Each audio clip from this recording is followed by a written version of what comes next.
Are you happy? Do you know a lot of people that are truly happy in their life? The answer for most people is no, not really. My best friend, for example, he has a great job. People really love and adore him. He's a chef. He can be creative, he's still talking to people, and he loves it.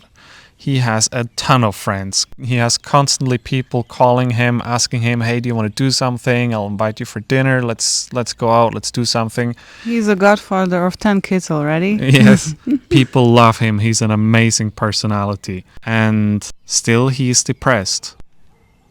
How could it be, you know? For example, for me, in contrast, I have almost no friends.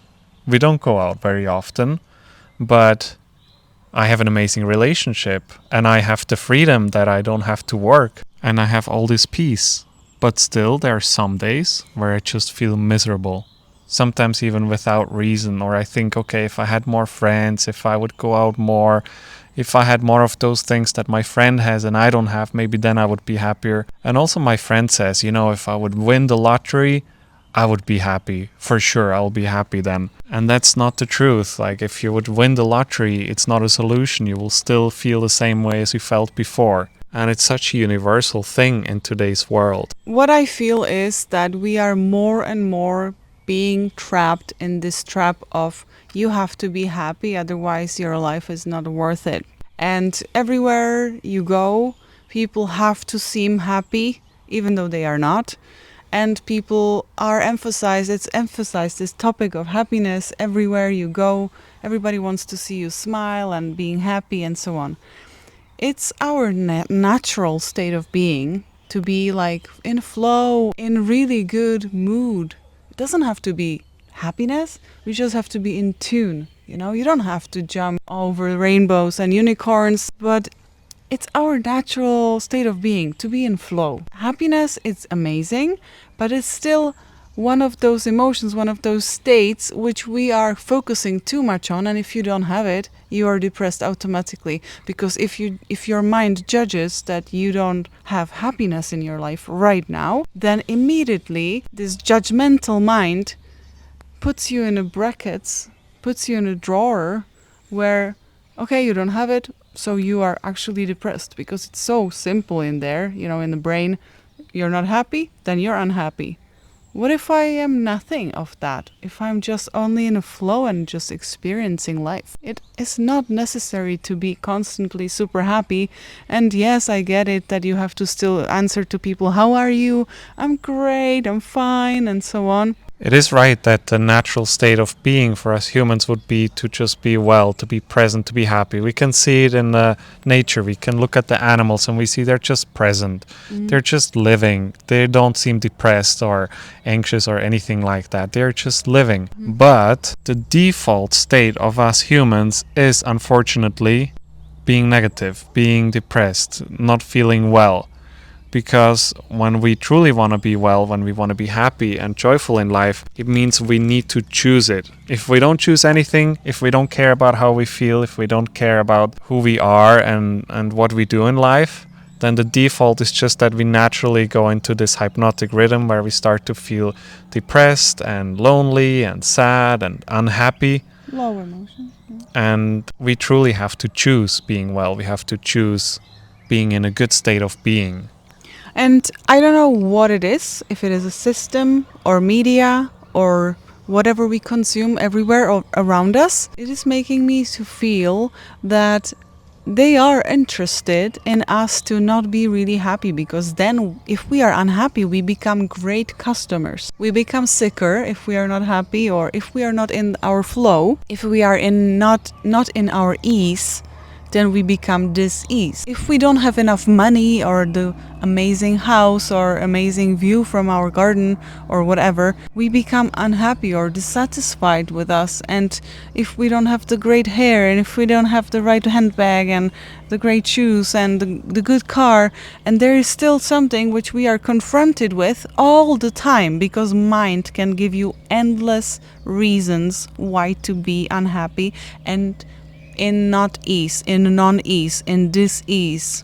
You know, it doesn't belong only in this topic of health and well-being, but also in another area like relationships and everything in life, basically. When I was alone before I met Petra, I was always looking at couples and I thought, wow, they have it so beautiful. If I had a relationship like that, I would totally cherish that woman. I would totally be so happy all the time, 24/7. And then you are in a relationship, and then there are still moments where you struggle, or there are still moments where you have your own personal lower states. And it's not true that once you have this, then you will be. Also, the billionaires, there are so many billionaires. You think they have everything and they have all the reason to be happy, but they are not able to enjoy anything anymore. And it's such a universal struggle now. It's something that we really need to look at, all of us individually, for ourselves. Happiness is a choice. Feeling positive is a choice. Do you also feel like you're kind of okay when you wake up and when you open your phone and look in Instagram, there's like hundreds of offers how to make your life better? And okay, I see one exercise which I could do for my hands and neck, and then it's immediately legs and pelvic floor, and I am overwhelmed already, and I feel like I'll never make it. It will never be possible in this lifetime or in hundreds of lifetimes to do all of this what Instagram offers us to improve, to get better at, you know? And it's so frustrating. It makes us feel much more unhappy than 20 years ago. It was not as many possibilities to improve your life, so you didn't know that you suck in pelvic floor exercises and running and jogging. That's exactly the point you make. There were not that many options in the past. So you wouldn't have that many reasons to feel unhappy because, you know, you don't do this, and you don't have that, so you're unhappy. I feel that the people that are in the most natural way happy are those which have little and they're very satisfied. They don't think, oh my gosh, I could be a millionaire, oh, I could have this bigger house and I could have this relationship and so on. People that are just living their day-to-day life and they're present. And I feel that's what we need, that we arrive back into the present moment. And if you are in a really dark place right now where it's really difficult to just simply switch your mind to a positive mindset, it's really good when you just start with one thing that can remind you every day, that can bring you into the presence. You can write every day 3 things that you're grateful for, you know, the gratitude journal. Or you can just pick yourself some flowers or buy yourself some flowers, and that is your reminder, that's your symbol of being joyful in life, of being here. Like, wow, this is a blessing, you know, I'm in love with my life, I'm in love with this moment. This is what truly nourishes our soul. I have 2-year-old nephew, and he is being constantly bombarded by his grandmothers and by his parents and friends, and he's still constantly bombarded with entertainment. Oh, have this toy and that toy and this toy and that toy, and do this and that. And I'm like, let him be. We are in a garden. He is going to just run around and do nothing. Stare into nothing, stare into trees, into the grass, and he will be absolutely fine. And the most expensive toys are laying around. He takes a little bucket of water. You can have it from yogurt, you know, even. And he's absolutely going to have this summer full of just pouring the water from bucket to bucket with this little cup of water. And he's gonna be absolutely amazed by it and play with it all the time. Because I know that this is what he adores the most, how the sun is playing through, how the colors are playing through the water and so on. And we don't even allow this natural state of being of us to happen because it's there, but we just put over so many blankets of entertainment and so many layers of entertainment, we can't even see our natural way anymore. Yes, or just not even that there is some entertainment, but just the thought of I have to do this, the thought of, okay, you're still anticipating what you could do in the future. Yeah, and he wants to observe, he wants to witness, and he doesn't want to be all the time in a super heightened happiness and super laughing. He's just interested, like really sincerely interested what Raphael was digging in the soil. He just observes what he's doing and how he's doing, also tries to do it himself. right?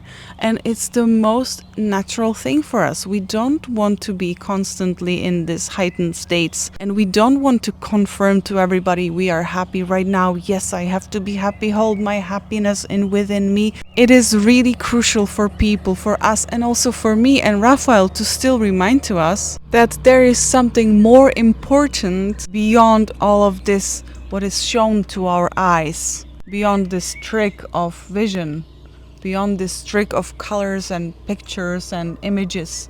There is something more, you just want to be present in this planet Earth, because we came here and we are going to leave, and we are not going to take images with us. We're going to take feelings on the other side. Write down in the comments what are some things that you like to do that bring you to the present moment again, that is something that you truly appreciate and enjoy. We're curious to hear from you.